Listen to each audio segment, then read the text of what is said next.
We have all received that dreaded cold call or email. The wrong wording at the wrong time can really shut down a potential deal for good.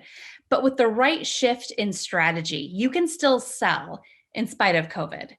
Our sales connections expert, Shari Pash, is here to talk about prospecting effectively during the pandemic. Hi, Shari. Thanks for joining us today.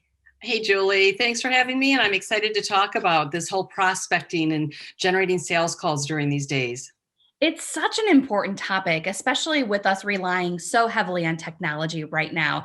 And this has been a major hangup for even the best people in sales, making connections without being able to travel to see someone in person. So, where do we start, Shari? Well, I think it's always best to start, Julie, is we have to start with the basics of we have to know who we're calling on, right? That research that we do. A lot of salespeople want to jump right into making sales calls, but we have to know something about that prospect or customer. So that knowledge, we have to gain knowledge about the customer or client before we really start to think about making a sales call, right? Okay, so talk to us a little bit more about that knowledge. What are some of those key things that we should research? So really, when you talk about knowledge, Julie, and you ask that good question, is we want to know about the customer and client, and we want to do our research online. We need to know before we ever go see them some of the basics about them and their business. They expect us to know that at this point, even. So when we talk about knowledge, for example, if you have a person that you are selling to in your local economic area, you want to know how many offices do they have? How large is their footprint, maybe? How long have they been in business? Are they financially strong? Really key one, Julie, I know helps a lot of my clients is who's on the leadership team of the company you're selling to? And what do you know about that leadership team? Do you have shared connections, right? That type of thing. So important, Shari. In fact, let's put together an extra web extra on this. Yeah. We can dive deeper into this, and we'll post that on our website because it's so important to be able to get that research done. And there's so much that we could talk about. So I'm excited. I'll do a kind of a mini training on this. And because it's also important to know that when you are analyzing or doing that research, we don't want analysis paralysis, where we do so much research, we never make a call. And I've seen that happen in companies where they just want to know everything. And you just can't know everything. Right. Okay. So the research is done. Now Right. what? What's the next step? Well, now we run into that email voicemail system so often, right? We want to reach out. We send them an email. We send them a voicemail. I don't get a reply. I don't get a return call. We want to make sure, are we being transactional or are we being relational in our emails and our voicemails? As an example, I do a lot of work with nonprofit organizations that have members. So you might think about a voicemail. I'm calling to see about renewing your membership.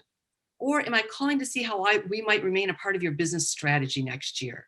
Relational versus a transaction. So that's really important. I said something about, I said leave an email or voicemail, right, Julie? There's a lot more ways that people are doing business now, aren't there? There's text messaging, social media. That's that knowledge we just talked about. Do we know how our people that we want to do business with work? Well, and let's just pause for a moment because what if I don't want to text? What if I, or what if, we joke a lot about generational differences, but some generations are more into texting than others, perhaps. Mhm. Some are more into phone calls than others. So, what's your strategy here? What if I don't want to text? And that's where people have to stop and think because it can be generational or it can just be work style, right? I love the technology piece of it, but there's some people who don't want to do business that way. So really it comes down to expectations. Who do you want to do business with? And if that's how they communicate, you may have to figure out how do you do this. This is where interns can come into play. And I love when you can bring an intern into your operation or into your work and they can mentor you and you can mentor them, going both directions really, because you have to figure out a way to communicate with your potential customer or client, even if it's not the method that you want to learn or do work with. So I say bring in people who can help you with that. There's a lot of different firms that can help you, but try interns even. And it's not as hard as it seems. But the most important piece is the knowledge piece. We have to know how our client and customer wants to communicate. And that could be by industry, but it can also be by the type of position they're in. What a great point. It may not be what style I want to communicate in, but I need to be able to connect with that potential client in the way they want to be communicated with. Okay, so one last question, Shari. Um, as we're preparing for this, what types of things should I be anticipating? What types of ways can the conversation go? Well, I always recommend that people anticipate objections that potential customer or client may have, and anticipate questions they may have. Then you're not caught off guard, and you're consistent within your company, even how you respond to certain objections, how you respond to certain questions. And you want to be prepared for that. So have a little session with your team on managing objections and what kind of questions by customer or member segment do we receive, and are we ready to respond to those? This is so helpful, Shari. Thank you. And we mentioned kind of doing that web extra on all of those questions and things that you should research and get to know, because I know you have so much information to provide there. So we'll go ahead and do that, and we'll put that online for everyone. Just head to wlaj.com/expert connection and click the link for Sales Connection.